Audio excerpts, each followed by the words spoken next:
Hello students, आज हम कक्षा 10 के लेसन 10 को पढ़ेंगे, जिसका शीर्षक है वस्त्रों की देखभाल।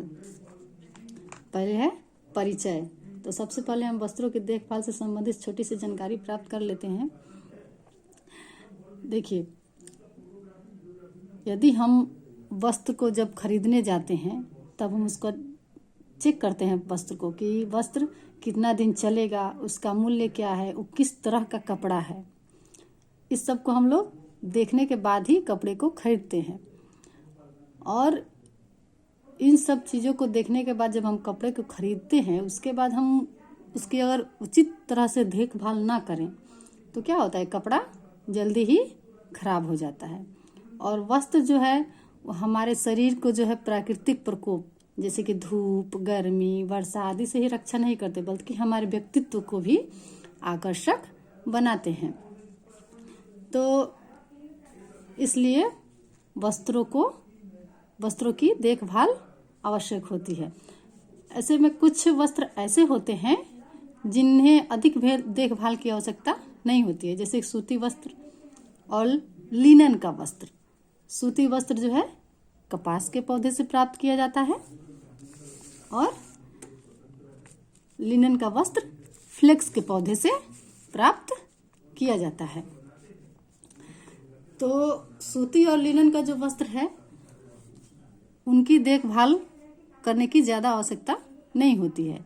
वहीं अगर हम रेशमी वस्त्रों को देखें, ऊनी वस्त्रों को देखें, तो उनको धोने में अधिक सावधानी की जरूरत होती है, यानी कि सावधानी पूर्वक उन वस्त्रों को धोना चाहिए, वरना वे खराब हो जाते हैं। अब है कि और जो ये वस्त्रों की जो देखभाल करने की प्रक्रिया होती है, उनको धोने की, सुखाने की, जो प्रेस वगैरह करने की जो प्रक्रिया होती है, इन संपूर्ण विधियों को हम क्या कहते हैं, लॉन्ड्री कहते हैं। अब आगे है कि वस्त्रों की देखभाल के सामान्य नियम, यानी कि वस्त्रों के देखभाल किस प्रकार से किया जाए, उनके क्या नियम हैं, इनको हम देखते हैं।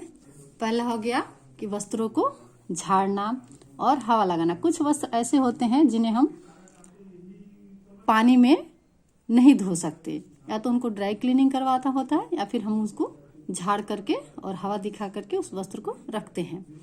दूसरा है फटे वस्त्रों की मरम्मत करना, यानी कि जो वस्त्र जैसे सिलाई वगैरह कहीं खुल गया है तो उसको हम क्या करेंगे, पहले उसको सिल करके मरम्मत कर देंगे। तीसरा नियम है वस्त्रों पर लगे दाग धब्बे को छुड़ाना, यानी कि वस्त्र पर जो दाग धब्बे लग गए हैं उन्हें छुड़ाना। वस्त्रों को उनके प्रयोग के अनुसार संग्रह करना, यानी कि जिस वस्त्र को रेगुलरली यूज करना है उनको कहाँ रखना है, किस तरह से रखना है। जिन वस्त्रों को कभी कभी यूज करना है, किसी अवसर पर यूज करना है, तो उसको कैसे रखना है, ये हो गया। और पांचवा है वस्त्रों की धुलाई, यानी कि वस्त्रों की धुलाई कैसे की जानी चाहिए। हर वस्त्र के तंतु अलग अलग होते हैं, तो इसलिए उनकी धुलाई भी अलग अलग तरीकों से की जाती है। अब आगे है कि कपड़े को जो सफाई की जाती है, तो कपड़े की सफाई करने के लिए घरों में कौन कौन सी वस्तुएं हम प्रयोग में लाते हैं। तो घरों में जो कपड़े हम साफ करते हैं उनमें हम जैसे कि साबुन हो गया, सर्फ हो गया, इजी हो गया, नील हो गया, क्लफ हो गया, ब्लीच हो गया आदि। तो साबुन, सर्फ, इजी, नील, क्लफ, ब्लीच आदि का हम प्रयोग कपड़े को साफ करने में करते हैं। अब आगे है कि कपड़े को धोने की आवश्यकता, यानी कि कपड़ों को धोने की आवश्यकता क्यों है, हमें कपड़ा क्यों धोना चाहिए। तो कपड़े धोने से क्या होता है, पहला है टिकाऊपन में वृद्धि, यानी कि जब हम कपड़े को अपने घर पर धोते हैं तो उसको ध्यानपूर्वक धोते हैं कि कहीं से वो फटे ना, कहीं उसको नुकसान ना हो, है ना। तो कपड़े टिकाऊ होते हैं। वहीं यदि हम कपड़े धोबी को दे देते हैं तो क्या करते हैं, कपड़ों को जोर जोर से पटक पटक करके धोते हैं, जिससे क्या होता है कि कपड़े का ताना बाना टूट जाता है और कपड़े जो है जल्दी ही फट जाते हैं। दूसरा कपड़े धोने की आवश्यकता क्यों है, तो दूसरा है कि पर्याप्त धन की बचत। यदि हम कपड़े को धोबी से धुलवाते हैं या फिर लॉन्ड्री में कपड़े धुलवाने के लिए भेजते हैं तो वहाँ हमको खर्च करना पड़ता है, ज़्यादा पैसे खर्च करना पड़ता है। और घर पर हम वही कपड़े कम खर्च में धुल सकते हैं, तो हमारे धन की बचत हो जाती है। इस प्रकार क्या है, कपड़े घर में धोने से क्या होता है कि पर्याप्त धन की बचत हो जाती है। अगला है समय पर वस्त्रों का मिल जाना। यदि हम धोबी को कपड़े धोने के लिए देते हैं तो क्या होता है कि कभी कभी कपड़े इधर के उधर हो जाते हैं, किसी और के कपड़ों के गट्ठर में हमारे कपड़े चले जाते हैं। तो इससे क्या होता है कि वस्त्रों को खोने का डर रहता है। तो यदि हम वस्त्र को घर में ही धोएं तो क्या होगा, वस्त्र समय पर मिल जाएंगे और जब भी उपयोग करना हो हम उपयोग कर सकेंगे। चौथा है कपड़े के फटने या खोने की चिंता से मुक्ति। कपड़े को जब यदि हम धोबी को देते हैं तो इसी तरह से बुरी तरह से पीट पीट कर धोता है, जिससे उसके फटने की संभावना बढ़ जाती है। और धोबी के यहाँ अनेक ग्राहक आते हैं कपड़े धुलवाने के लिए, तो वस्त्र क्या होता है, हमारा वस्त्र किसी और के कपड़े में चला गया और किसी और का कपड़ा हमारे कपड़े में चला गया। तो इस तरह से जब यदि हम घर में कपड़े धोते हैं तो कपड़ों के फटने या खोने की चिंता नहीं रहती है। अगला है कपड़ों के रंग का उतर जाना। धोबी को कपड़ा देते हैं, उसको पटक पटक के धोता है तो कपड़े का क्या है, रंग उतर जाता है।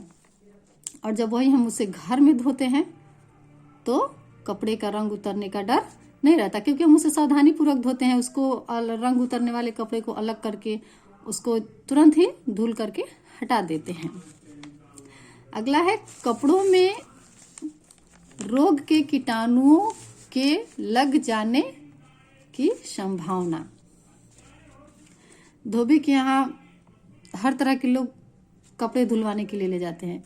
रोगी के कपड़े भी धोने के लिए जाते हैं, स्वस्थ व्यक्ति के कपड़े भी धुलने के लिए जाते हैं। और धोबी क्या करता है, उन सभी वस्त्रों को एक साथ धुल देता है। इस तरह से क्या होता है कि बीमार व्यक्ति के कपड़े का कीटाणु हमारे कपड़ों में आ सकता है। इससे कपड़ों में रोग के कीटाणुओं को लग जाने का भय रहता है।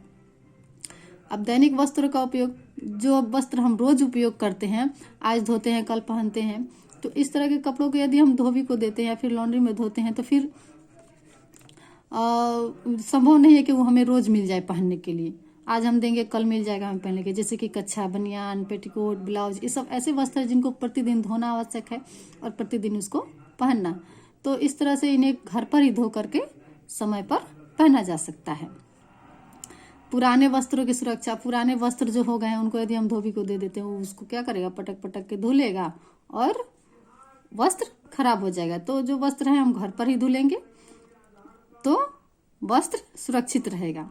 सुविधा और सुगमता, आजकल वस्त्र धोने की सुविधा भी हमें मिली है, वॉशिंग मशीन आ गया है जिससे कि वस्त्र हम आसानी से धो पाते हैं। तो आज के वीडियो में हमने पढ़ा वस्त्रों की देखभाल, उसका हमने परिचय जाना और कपड़े धोने के सामान्य नियम को जाना और कपड़े धोने की आवश्यकता क्या है इसके बारे में हमने जाना।